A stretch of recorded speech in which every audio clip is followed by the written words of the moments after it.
Bismillahirrahmanirrahim. Alhamdulillahirabbil alamin. Wassalatu wassalamu ala al-mabuthi rahmatan lil alamin. Nabiyina Muhammad wa ala alihi wa sahbihi wa man tabi'ahum bi ihsanin ila yaumiddin. Amma ba'd.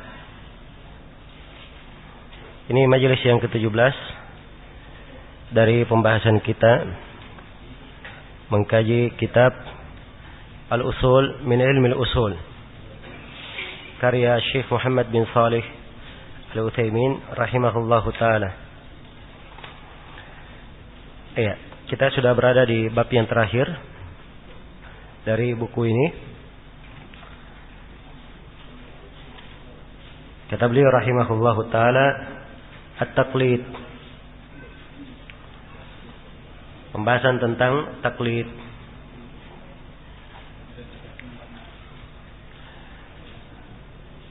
Setelah kita mengenal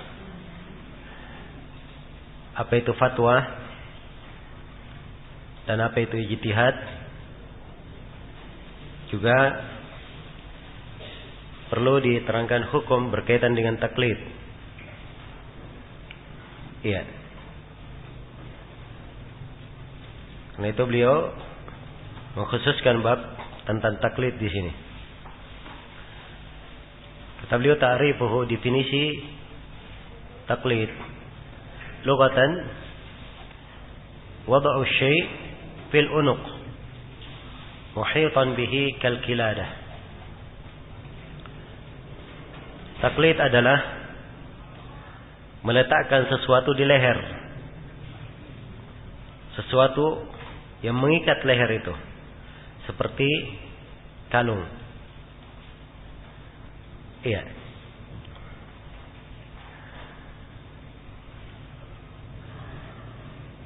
Jadi kalau dia meletakkan sesuatu, mengikatkan di lehernya sesuatu, itu disebut kalung, ya. Itulah taklid. Seakan-akan dia ikatkan di lehernya sesuatu. Ya. Kalau diikat di lehernya sesuatu, itu ibarat dia bisa dibawa kemana saja. Iya. Seperti kebanyakan binatang, kalau diikat lehernya bisa dibawa kemana saja. Nah, maka ini taklid secara bahasa.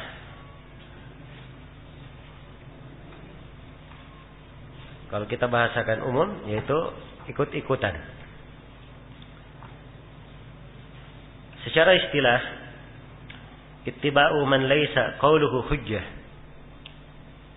Cara istilah taklid adalah mengikuti orang yang ucapannya bukan hujjah. Mengikuti orang yang ucapannya bukan apa? Bukan hujjah. Iya. Baik, ini oleh sejumlah ulama ditambah definisi ini, kalimat lagi di belakangnya. Ittiba'u man laisa qauluhu hujjah bila hujjah. Mengikuti orang yang ucapannya bukan hujjah tanpa hujjah. Adapun kalau dia ikuti seorang alim, tapi alim itu berpegang dengan hujjah, berpegang dengan dalil, tidak ada masalah mengikutinya. Jelas, ya? Iya. Sebab dia hakikatnya mengikuti dalil. Nah, jadi ini disebut taklid, ya. Ittiba' man laysa qauluhu hujjah. Mengikuti orang yang ucapannya bukan hujjah. Fa kharaja bi qaulina man laysa qauluhu hujjah. Ittiba'un Nabi sallallahu alaihi wasallam wa ittiba'u ahli al-ijma' wa ittiba'u sahabi. Ya, maka ucapan dalam definisi bahwa taklid mengikuti orang yang ucapannya bukan hujjah, keluar darinya mengikuti Nabi, mengikuti ahlul ijma', kesepakatan, dan mengikuti sahabat. Sebab mengikuti Nabi, mengikuti para ulama yang bersepakat, dan mengikuti ucapan sahabat itu bukan taklid namanya, tapi mengikuti hujjah. Ya, sebab apa yang datang dari Nabi hujjah, apa yang ijma' hujjah, dan ucapan sahabat adalah hujjah menurut pendapat yang lebih kuat. Kemudian kata beliau,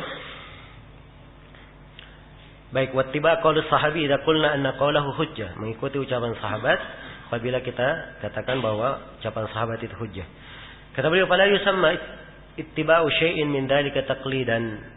Tidak disamakan, tidak dinamakan mengikuti sesuatu dari itu, yaitu mengikuti nabi, mengikuti jemaah, mengikuti sahabat, itu tidak disebut taklid. Kenapa? Li'annahu ittiba'un lil hujjah. Karena dia mengikuti hujjah. Karena itu tidak disebut apa? Taklid. Ya, karena itu memang tepatnya di dalam definisi ditambah ya. Ittiba'u man laysa qauluhu hujjah bila hujjah. Jelas ya? Lakin qad yusamma taqlidan ala wajhil majaz wat tawassu'. Kadang disebut taklid tapi dalam bentuk majaz atau dalam bentuk berluas dalam menggunakan ibarat. Tapi kalau hakikatnya dia bukan apa? Bukan taklid, dia mengikuti hujjah. Baik.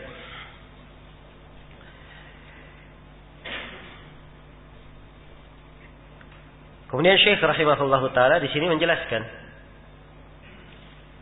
tempat-tempat seorang itu bertaklid. Nah, kata beliau mawadi' at-taklid, tempat bertaklid. Yakunu taqlidu fi mawdi'aini. Taklid itu boleh pada dua tempat. Al-awwal ay yakuna al-muqallidu ammiyan la yastati'u ma'rifat al-hukmi bi nafsihi. Fa farduhu at-taqlid. Yang pertama orang awam, orang ammi, awam, dia tidak mampu mengenal hukum sendiri.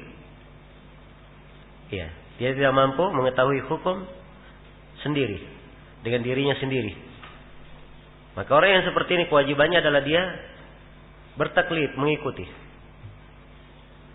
Iya, karena dia tidak mampu membaca sendiri, memeriksa ayat dan hadis sendiri, mengeluarkan hukum sendiri. Kewajibannya adalah apa? Taklid. Di qaulihi ta'ala, berdasarkan firman Allah Ta'ala, fas'alu ahla dzikri in kuntum la ta'lamun. Bertanyalah kalau kepada para ulama, kepada ahlu dzikir, orang yang mengetahui kalau kalian tidak mengetahui. Iya. Jelas ya? Dan ini sebenarnya keadaan yang pertama ini tidak disebut apa? Tidak disebut taklid. Sebab kalau dia ikut kepada seorang alim dan si alim menjawab dengan hujjah, dengan dalil, maka dalil dia adalah hujjahnya si alim. Jelas ya? Hujjahnya si alim. Nah, kata beliau wa yuqallidu afdhala man yajiduhu ilman wa wara'an. Hendaknya dia mentaklid orang yang paling bagus ilmunya dan paling wara'. Fa in tasawa inda husnani khayyara bainahuma. Kalau ternyata ada dua alim di depannya, maka dia pilih salah satu dari keduanya. Ya. Ini kewajiban apa? Ammi. Iya. Dan ini memang pembahasan taklid di sini. Nah, karena itu jawaban-jawaban para ulama kita kalau ditanya ada sebuah masalah.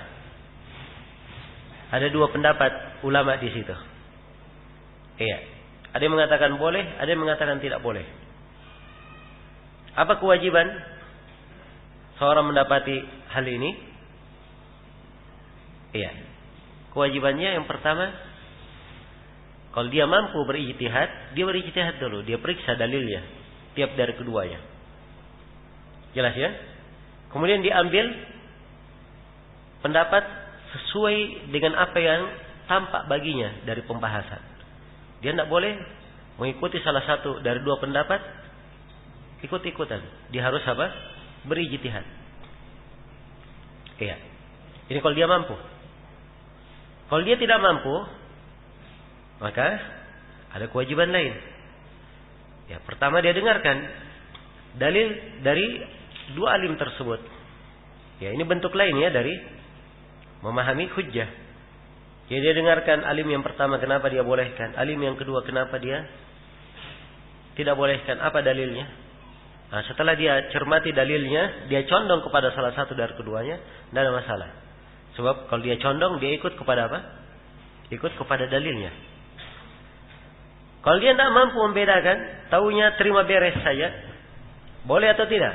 Itu aja yang dia mau tahu. Ya. Ini kebiasaannya orang umum seperti ini. Jelas ya? Maka di sini dia melihat dari dua alim ini siapa yang paling berilmu. Siapa yang paling berilmu, siapa yang paling wara di antara keduanya. Jelas ya? Nah, demikian urutan. Dan ini jawaban apa yang saya terangkan tadi itu, jawaban banyak dari ulama kita, maknanya ke situ. Beraneka ragam pertanyaannya. Kadang pertanyaan apa ini boleh atau tidak, kadang pertanyaan ini hadits sahih atau tidak. Kadang Syekh Albani mensahihkan, Syekh Mukbil melemahkan. Jadi para ulama berbeda apa? Pandangan dalam hal itu. Maka cara menyikapinya seperti itu tadi. 3 tahapan. Ya, tahapan yang pertama kalau dia dari ahli ijtihad, dia berijtihad. Dia lihat apa yang kuat salah satu dari 2 pendapat. Tidak boleh dia taklid. Tahapan yang kedua, kalau dia tidak mampu berijtihad di situ, paling tidak dia lihat, dia dengar dalil dari keduanya agar supaya ada sesuatu yang dia condong kepadanya di atas dalil. Iya. Kalau tidak, maka di tingkatan yang ketiga. Apa tingkatan yang ketiga? Dia lihat yang paling alim dari keduanya. Jelas sampai sini? Baik. Kemudian yang kedua, kata beliau, as-tsani ayyaqa lil mujtahidi haditsatun taqtadi al-fawriyah. Ini bentuk taklid yang kedua yang dibolehkan. Iya. Terjadi bagi seorang mujtahid itu kejadian tiba-tiba. Taqtadi al-fawriyah, yang mengharuskan dia harus segera memberikan apa? Pandangan. Wala yatamakkan min an-nadhari fiha fayajuzu lahu at-taqlidu hina idin. Dan dia tidak mampu untuk membahas masalah itu karena sifatnya mendesak. Maka di keadaan yang seperti ini boleh dia apa? Boleh dia bertaklid. Boleh dia bertaklid. Jelas ya? Tadi saya sudah beri contoh ya. Bahwa di pembahasan Syekh juga singgung tadi. Bahwa seorang mujtahid asalnya dia tidak apa? Bertaklid. Tapi kapan kalau dia sempit waktunya? Iya. Atau masalah tersebut. Ya, dia sudah berusaha berijtihad. Dia tidak mampu sampai ke titik kesimpulan. Maka dia boleh mengikuti ijtihad para ulama lainnya. Jelas ya, ijtihad para ulama lainnya. Baik. Iya. Tapi di sini di dalam masalah ini ada 2 pendapat. Ya, Syekh terangkan setelahnya. Kata beliau, "Washtarata ba'duhum li jawazit taqlid an takuna al-mas'alatu alla takuna al-mas'alatu min usulid din allati yajibu i'tiqaduha." Sebagian para ulama mensyaratkan bahwa taklid di sini boleh kalau masalahnya bukan dari pokok agama yang wajib diyakini. Ya, bukan dalam masalah akidah maksudnya. Kenapa? Li'anna al-aqaid yajibul jazmu fiha. Karena akidah wajib di apa? Seseorang itu tegas di dalamnya. Wa taqlidu innama yufidu ad-dhanna faqat. Sedangkan taklid itu hanya memberikan makna dhann saja. Ini pendapat sebagian ulama ya. Jadi kalau dia taklid, ikut-ikutan itu hanya dalam masalah apa saja? Hanya dalam masalah yang selain agama. Apa selain akidah. Maksudnya dalam masalah hukum-hukum syar'i yang bersifat apa? Amaliyah. Jelas ya? Adapun dalam masalah aqadiyah, tidak boleh dia taklid. Iya, sama sekali tidak boleh. Ini pendapat sebagian ulama. Tapi Syekh Ibnu Utsaimin tidak menguatkan pendapat ini. Beliau kuatkan pendapat yang kedua. Kata beliau, "Warrajih anna dalika laisa bisyart." Dan yang benarnya, yang lebih kuatnya bahwa hal tersebut bukanlah syarat. Kenapa? Apa dalilnya? Di umumi qaulihi ta'ala fas'alu ahla dzikri in kuntum la ta'lamun. Berdasarkan keumuman firman Allah, bertanyalah kepada ahlu dzikir, kepada para ulama, in kuntum la ta'lamun, kalau kalian tidak mengetahui. Iya. Di sini perintah ya, bertanya secara umum. Kalau seorang itu tidak mengetahui. Iya. Dan tidak dibedakan masalah-masalah di dalam ayat. Masalah akidah maupun selain masalah akidah. Kata Syekh, wal ayatu fi siyaqi isbatir risalah. Ayat ini dalam konteks menetapkan risalah. Wa huwa min usulid din. Ya.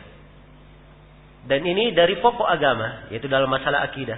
Wali annal ammi, kemudian alasan lain kenapa beliau kuatkan bahwa tidak disyaratkan. Wali annal ammi la yatamakkan min ma'rifatil haqqi bi adillatihi. Karena seorang ammi itu dia belum tentu mampu untuk mengetahui kebenaran dengan dalilnya. Fa idza ta'addara 'alaihi ma'rifatul haqq bi nafsihi lam yabqa illa at-taqlid. Tapi kalau dia tidak karena itulah kalau dia tidak mampu mengetahui kebenaran dengan dirinya sendiri, maka tidak ada kewajiban lain baginya kecuali dia bertaklid. Liqaulihi ta'ala fattaqullaha mastata'tum. Berdasarkan firman Allah, bertakwalah kepada Allah sesuai dengan apa? Kemampuan kalian. Jadi kesimpulannya bahwa seorang kadang kalau terjadi padanya masalah yang tiba-tiba, waktunya sempit berijtihad, dia boleh untuk bertaklid. Ya, boleh untuk apa? Dia bertaklid di situ. Nah, dan ini tadi telah kita uraikan. Baik, adapun di kondisi yang pertama tadi orang ammi, ya dia taklid, ya harusnya seorang alim itu, walaupun dia tahu bahwa di depannya seorang ammi, ya dia harus pandai mendidikkan kepadanya, memberikan kepadanya pendidikan yang mendasar. Dia tahu bahwa ammi ini tidak mengerti dalil, dibacakan ayat maupun hadis, dia tidak paham itu, dia hanya paham kesimpulan saja, boleh atau tidak, iya atau tidak. Ya, kan gitu. Tapi seorang alim disitulah dia mendidik.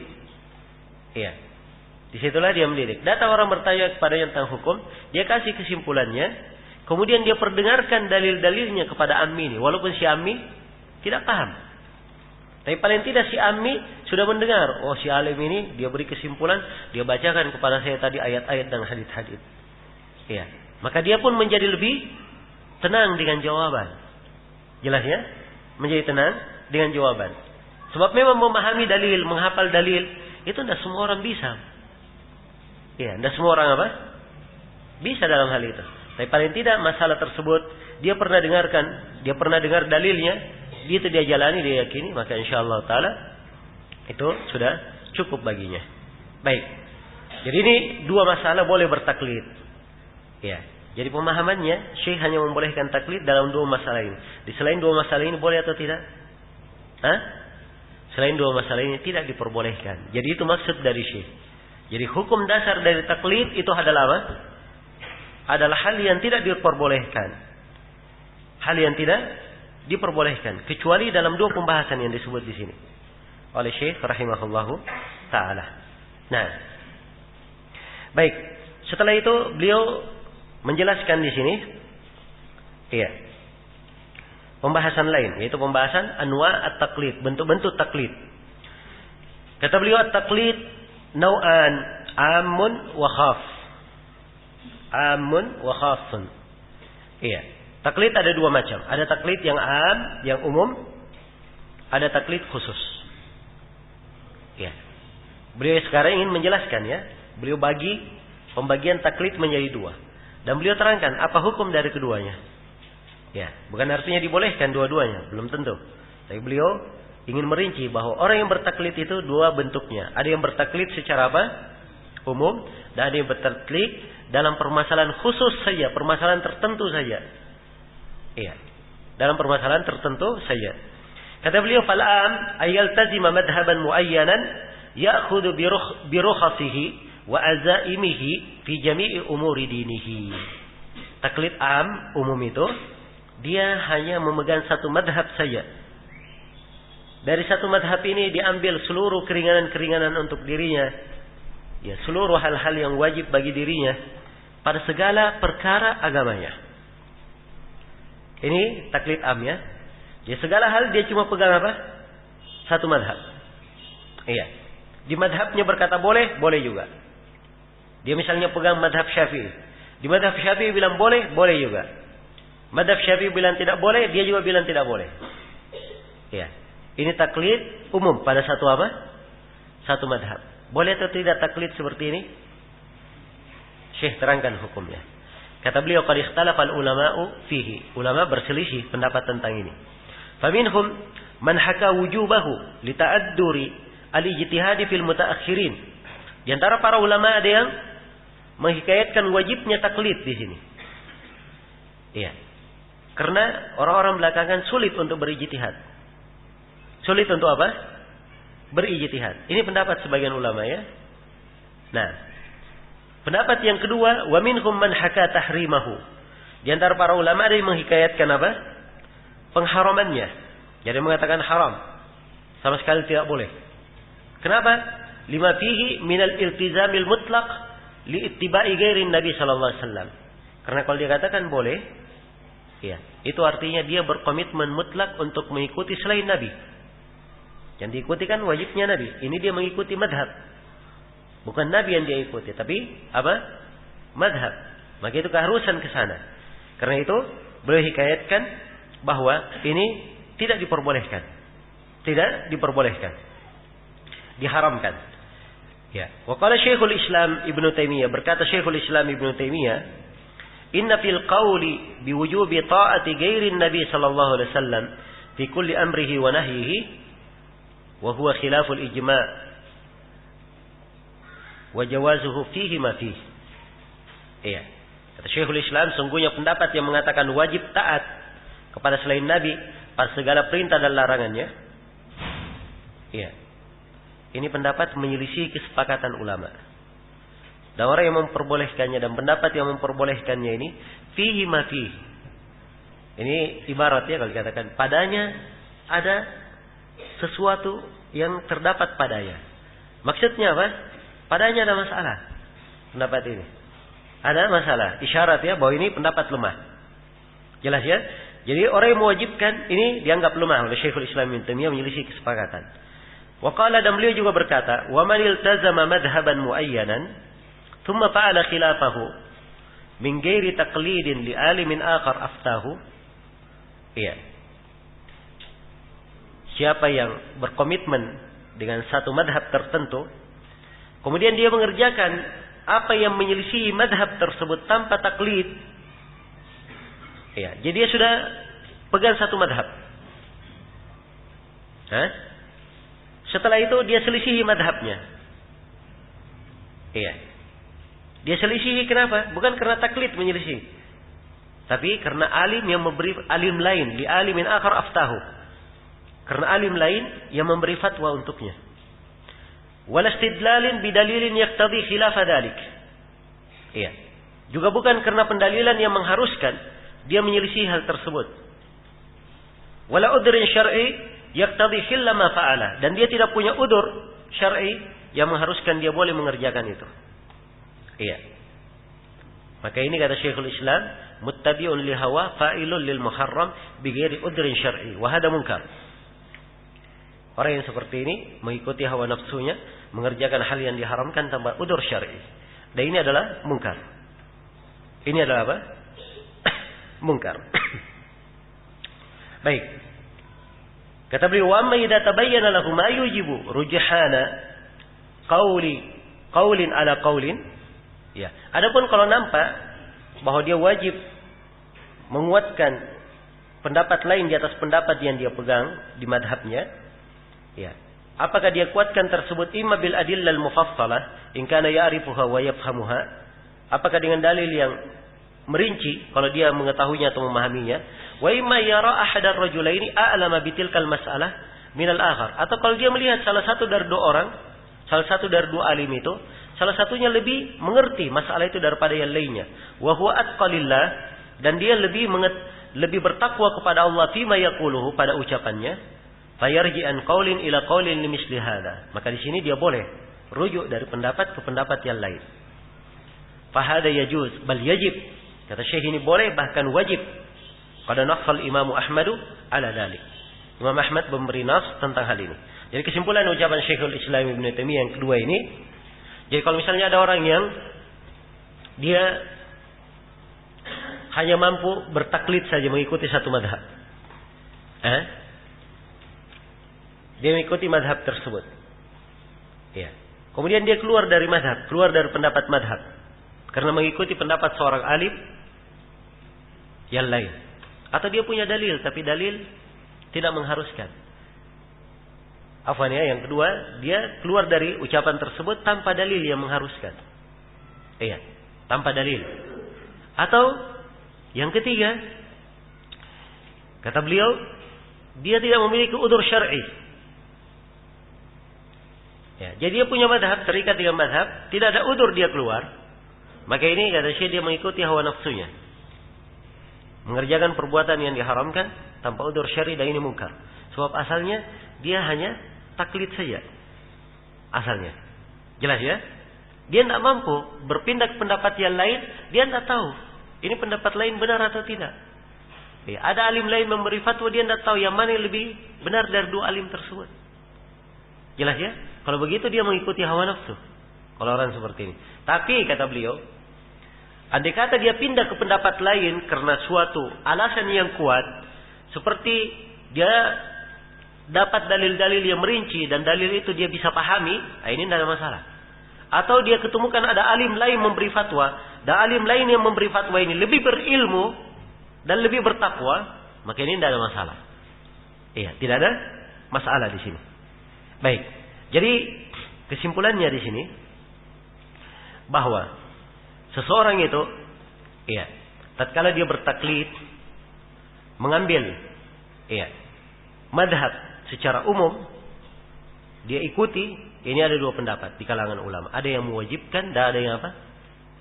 Ada yang mengharamkannya. Ada yang mengharamkannya. Baik. Ini dua pendapat yang dihikayatkan oleh Syekh rahimahullah ta'ala. Dan beliau bawakan dari pendapat Ibnu Taimiyah di dalam masalah ini hal yang merinci permasalahan. Hal yang merinci permasalahan. Iya. Baik. Dan di rincian Syekhul Islam Ibnu Taimiyah, beliau kadang membolehkan dan kadang apa? Tidak membolehkan. Itu rinciannya. Iya.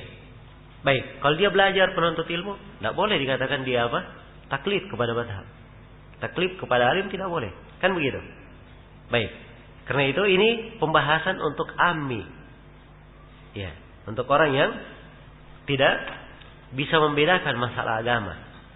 Yang kedua bentuk taklid yang kedua wal khas ay ya'khudha biqaulin muayyan fi qadiyatin muayyanah.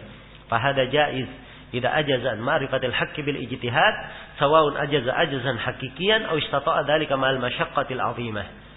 Iya.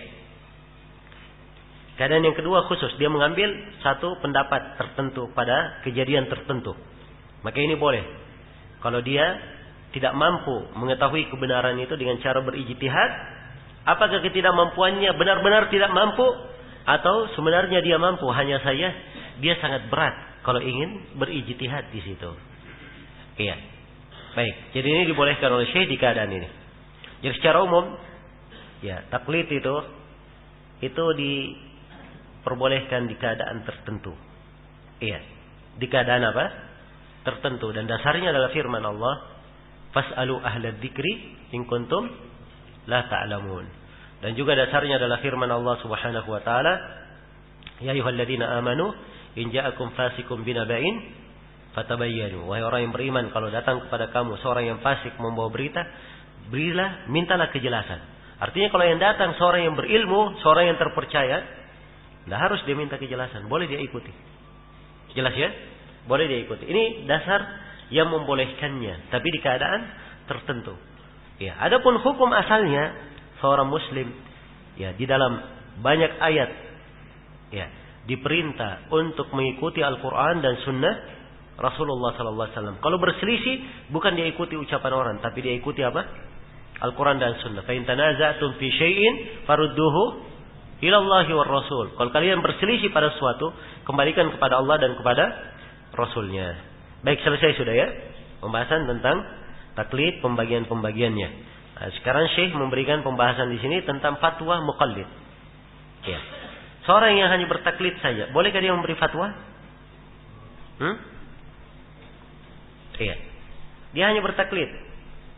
Ya, boleh dia memberi fatwa? Ya. Kata Syekh, qala Allah Ta'ala fas'alu ahla dzikri in kuntum la ta'lamun. Allah Ta'ala berfirman, bertanyalah kepada ahlu dzikir kalau kalian tidak mengetahui. Ahlu dzikir hum ahlul ilm. Kata Syekh, dan ahlu dzikir itu adalah para ulama.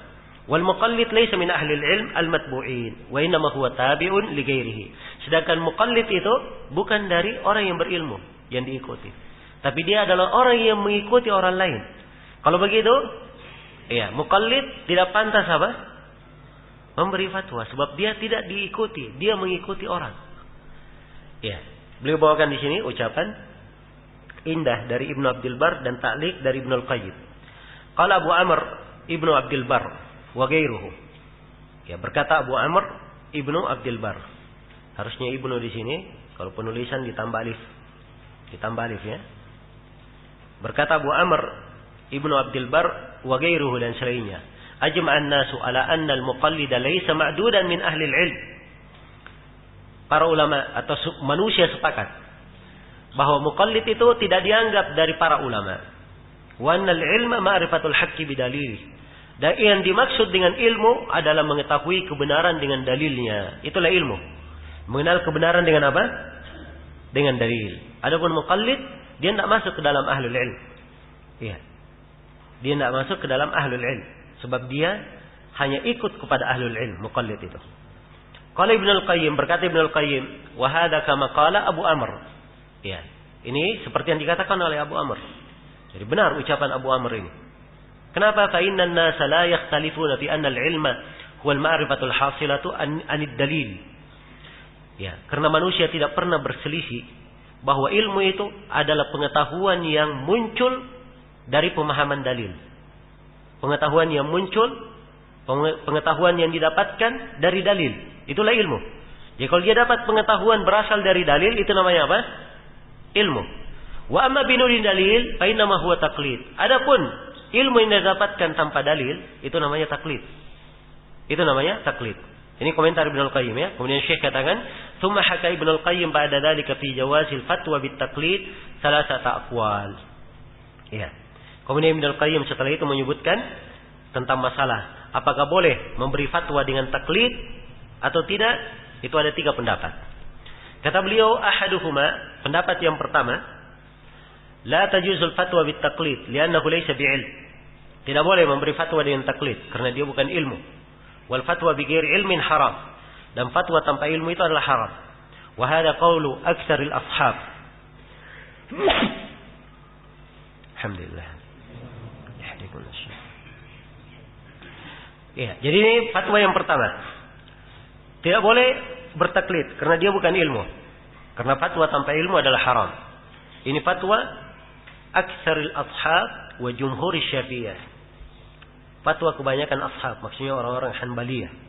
Dan fatwa kebanyakan ulama Syafi'iyah.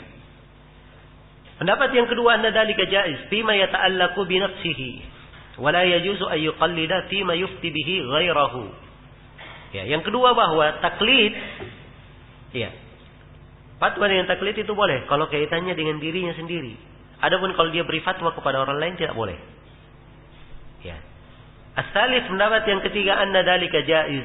Hal tersebut boleh. Indal hajah, tapi ketika diperlukan. Wa inda wa adamil ilmi wa adamil alimil mujtahid, dan ketika tidak ada alim mujtahid. Wa huwa asahhul aqwal wa alaihi al-amal. Yang ketiga ini yang dikuatkan oleh Ibnu Al-Qayyim, berkata beliau ini pendapat yang paling kuat dan di atasnya lah amalan. Intaha kalamu, selesai ucapan Ibnu Al-Qayyim. Jadi yang ketiga, boleh memberi fatwa dengan taklid itu kalau apa? Kalau diperlukan. Dan tidak ada alim mujtahid. Tidak lagi alim mujtahid. Dia juga hanya sendiri yang mengetahui hal tersebut. Apa yang diketahui tersebut hanya taklid dari buku di madhab saja. Boleh dia memberi fatwa? Boleh ketika diperlukan. Jelas ya? Sebab asalnya dia bertaklid kepada suatu apa? Suatu madhab, kepada suatu alim.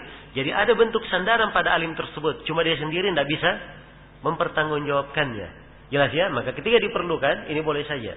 Ini boleh saja. Baik. Ya, tapi kalau seorang berada di tengah ahlul ilm, di tengah orang-orang yang berilmu, apalagi di masa sekarang ini. Ya. Di masa sekarang ini, hubungan telekomunikasi mudah. Ya, ingin bertanya dengan orang yang berilmu gampang. Iya. Ya rahmatullah. Ingin bertanya kepada orang yang berilmu gampang. Dia bisa bertanya kapan saja. Jelas ya? Melalui telepon. Ya, dan seterusnya. Maka kadang di masa ini lebih sempit lagi pembahasannya. Hanya saja Syekh di sini menerangkan apa yang merupakan memang pokok masalah. Jadi secara umum, ya. Di sini Syekh menjelaskan pembahasan taklid untuk menerangkan siapa orang yang dikatakan itu layak berapa? Bertaklid. Ya, adapun kalau dia sudah menuntut ilmu, sudah masuk ke dalam derajat ijtihad, sudah diterangkan bagaimana kewajibannya. Baik, selesai sudah pembahasan kita. Syekh di sini menutup, kata beliau, wa bihi yatimmu ma aradna kitabatahu fi hadhihi al-mudzakkiratil wajizah. Ya, dengan pembahasan ini telah sempurna apa yang kami ingin tulis di dalam mudzakkirah yang ringkas ini. Nas'alullaha ayyulhimana ar-rusyda fil qawli wal amal wa ayyukallila a'malana bin najah. Innahu jawadun karim wa sallallahu wa sallam ala nabiyyina Muhammadin wa alihi. Ya, kami bermohon kepada Allah supaya kita semua diberi ilham, kelurusan pada ucapan dan amalan, dan amalan-amalan kita selalu dihiasi dengan keberhasilan. Sesungguhnya Allah Subhanahu wa taala Maha dermawan lagi Maha pemurah, dan semoga selawat Allah dan salamnya selalu dicurahkan untuk Nabi sallallahu alaihi wasallam dan keluarganya. Nah, baik, selesai sudah ya pembahasan tentang buku ini. Wallahu taala alam. Ya, mudah-mudahan apa yang kita bahas di daurah ini selama 5 hari bisa bermanfaat bagi kita semua. Ya, alhamdulillah materi kita selesaikan dalam 17 kali pertemuan, 17 majelis. Semoga Allah Subhanahu wa taala selalu mengajari kepada kita semua ilmu yang bermanfaat dan menganugerahkan kepada kita semua amalan saleh di belakangnya. Dan saya bermohon kepada Allah semoga ilmu yang kita pelajari selalu menjadi ilmu yang bermanfaat bagi kita, bukan menjadi musibah atas kita. Ya. Dan semoga Allah Subhanahu wa taala selalu membukakan untuk kita semua pintu-pintu ilmu tersebut. Ya, innahu jawadun karim wal qadiru alaih wallahu taala alam. Baik, ini banyak pertanyaan ya. Gimana pertanyaan ini? Hah? Antum belum makan siang? Ya. Hah? Nggak boleh kalau orang lapar dikasih jawaban nanti. Nanti saya jawab pertanyaannya, saya bilang, antum ingatnya roti atau ingat nasi? Ya. Baik, nanti kalau misalnya ini ikhwan masih ada, nggak apa-apa kita jawab pada asar nanti. Khusus untuk pertanyaannya. Tapi materi sekarang kita anggap cukup. Ya, wallahu taala alam. Baik, untuk sementara saya cukupkan dulu sampai sini. Subhanakallahu wa bihamdik, asyhadu an la ilaha illa anta, astaghfiruka wa atubu ilaik, walhamdulillahirabbil alamin.